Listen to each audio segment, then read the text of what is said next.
पुरानी हवेली के पास एक छोटी चाय की दुकान चल रही थी।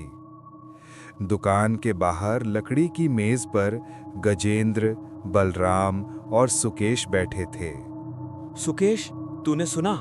आज रात हवेली के कुएं से किसी के चीखने की आवाज आई है।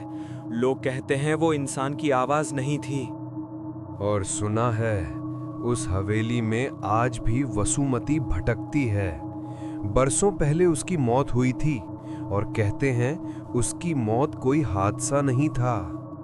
कुछ पल तक कोई कुछ नहीं बोला, बस हवा के झोंके टीन की छत से टकराकर अजीब सी सरसराहट पैदा कर रहे थे। अरे छोड़ो यार, ये सब अफवाहें हैं। भूत वूत कुछ नहीं होता, तुम लोग बेवजह डरते हो। उसी वक्त तेज हवा चली। तुमने सुना अभी? जैसे कोई हमारे बिल्कुल पास से गया हो।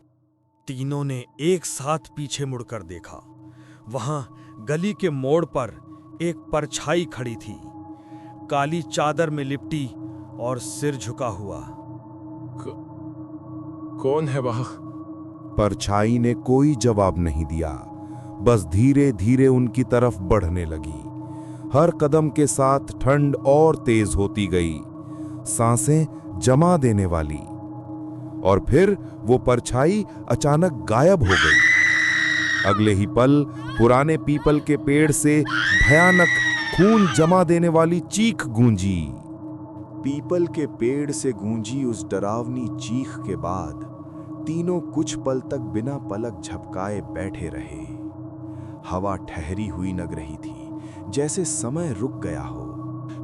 मुझे लगता है हमें यहाँ से चले जाना चाहिए। ये जगह ठीक नहीं है, कुछ गड़बड़ है। सही कह रहा है। इतनी भयानक चीख मैंने जिंदगी में नहीं सुनी। ये आम बात नहीं हो सकती। लेकिन सुकेश, उसके चेहरे पर डर कम और जिज्ञासा ज्यादा थी, जैसे वो किसी अदृश्य खिंचाव में बंध रहा हो। देखो, पता तो लगाना चाहिए ना कि आखिर हुआ क्या है। ये परछाई आखिर थी कौन? पागल हो गया है क्या? अभी अभी हमने जो देखा वो इंसानी चीज नहीं थी। सुकेश खड़ा हो गया। उसकी नजर हवेली की तरफ उठी। अंधेरे में वो ऐसे दिख रही थी जैसे किसी विशाल दैत्य का मुंह खुला हो। मैं जा रहा हूं हवेली के अंदर। सच जानना है मुझे। भटकों की तरह भागकर डर में जीना मुझे मंजूर नहीं। सुकेश बिना पीछे देखे हवेली की ओर बढ़ने लगा। उसके हर कदम की आवाज खाली रास्ते में गूंज रही थी। टिक टिक टिक, जैसे अंधेरा उससे सवाल पूछ रहा हो। गजेंद्र और बलराम एक दूसरे का चेहरा देखने लगे। दोनों के दिल जोर जोर से धड़क रहे थे। क्या करें? उसे अकेले छोड़ दें? नहीं, अगर उसके साथ कुछ हो गया तो हम खुद को कभी माफ नहीं करेंगे।